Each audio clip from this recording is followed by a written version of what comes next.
झारखंड राज्य में हम लोगों ने अध्ययन किया, चाहे कोयलांचल हो, कोल्हान हो, तमाम जो औद्योगिक क्षेत्र हों, खनन के क्षेत्र हों, और वहाँ से मज़दूरों से बातचीत हुई, उनसे कनेक्ट किए और बातचीत करने के बाद ये महसूस हुआ कि जो भी मज़दूर संगठन अभी चल रहे हैं वह केवल एक दिखावटी बन के रह गए हैं। आज अगर मज़दूरों के हित की बात आती है तो बड़ी मुश्किल समय में वो लोग खड़े होते हैं, और मज़दूरों की भी लगातार कंप्लेंट्स रहती हैं कि वो अब एक्टिव और क्रियाशील नहीं रहे, क्योंकि वो अभी अब किसी न किसी राजनीतिक दलों की तरह एक पार्टी विशेष, परिवार विशेष के हाथों में लगातार वो चले जा रहे हैं, जिससे कुछ लोग मज़दूर दलों के सहारे, मज़दूर संगठनों के सहारे अपनी खाना पूर्ति करने का कार्य कर रहे हैं। तो ऐसे में हमें लगा ये ज़रूरत हुई, और ये ज़रूरत बातचीत के दौरान ये समझ में आया कि आज वास्तव में एक नए सिरे से, नए तरीके के साथ, एक नए दौर में नए मजदूर संघ की आवश्यकता है। उसी क्रम में इस संघ का निर्माण किया गया। पूरी कमेटी गठित कर दी गई है कि अभी नहीं, उसके लिए एक टीम तैयार किया गया है, उसमें सदस्य नामित किए गए हैं, उन्हें एक समय अवधि दिया गया है। उस समय अवधि में पूरे राज्य में जाकर वह विधिवत रूप से मजदूर संगठन में जाकर लोगों को सक्रियता के साथ जोड़ने का कार्य करेंगे।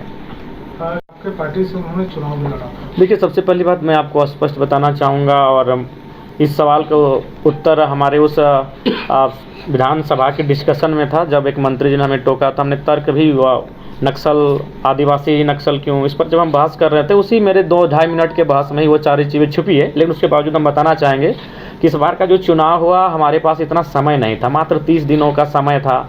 ऐसे में ये आप भी जानते हैं और सभी जानते हैं कि हमारा जो बेस है, आधार है, वो कोयलांचल है। धनबाद, बोकारो, गिरिडीह, रामगढ़, तनिक रांची और कोल्हान की हिस्सा, ये हमारा स्ट्रॉन्ग जोन है, जहां हम लोग अच्छा किए भी हैं।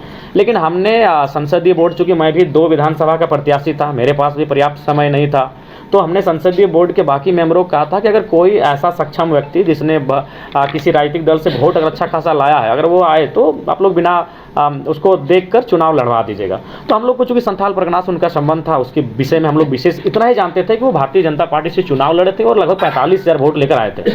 तो हमने सोचा कि शायद अगर वो हमारी राजनीतिक दल से लड़ेंगे तो इस बार अगर वो 50,000 वोट ले आते हैं तो संथाल परगना अभी पाकुड़ से जिले में हमारी एक धाक बनेगी। तो बस हम लोग इतना जानते थे, इसके अलावा नहीं और कुछ भी नहीं, हम लोग कुछ नहीं जानते थे, और विशेष हमारी कोई जानकारी नहीं थी, क्योंकि काफ़ी कम दिनों का ये चुनाव था।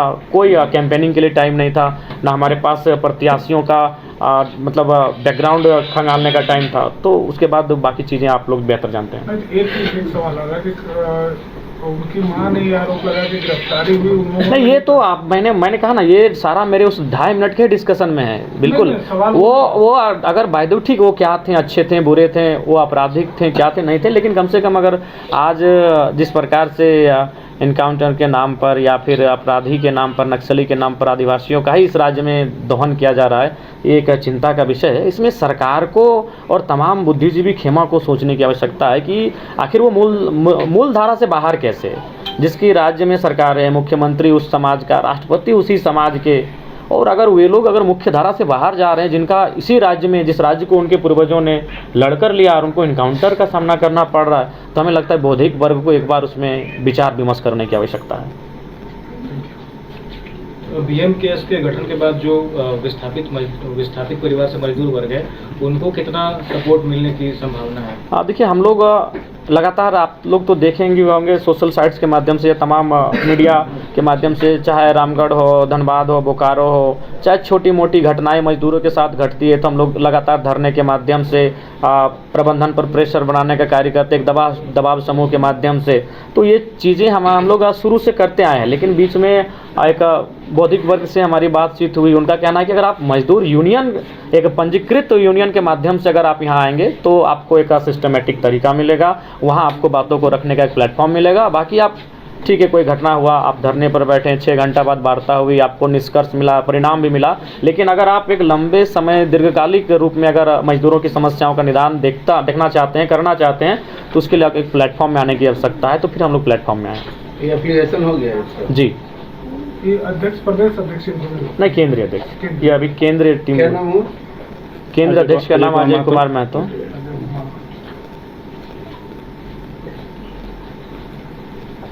इसके बाद जिला स्तर पर और हाँ बिल्कुल, प्रदेश स्तर पर, जिला स्तर पर, क्षेत्र स्तर पर, जो एरिया स्तर पर, चूँकि औद्योगिक क्षेत्रों का संबंध एरिया से होता है। जैसे हम BCCL में जाते हैं तो वहाँ एरिया 1 एरिया 2, तो जो भी मतलब एक सिस्टमेटिक, जो कि हम लोग राजनीतिक दल को अभी जान रहे हैं, इसी बीच हम लोग मजदूर संघ को लेकर आए हैं, तो जो भी चीज़ें विधिवत होंगी उनको हम लोग अध्ययन करते हुए उस दिशा में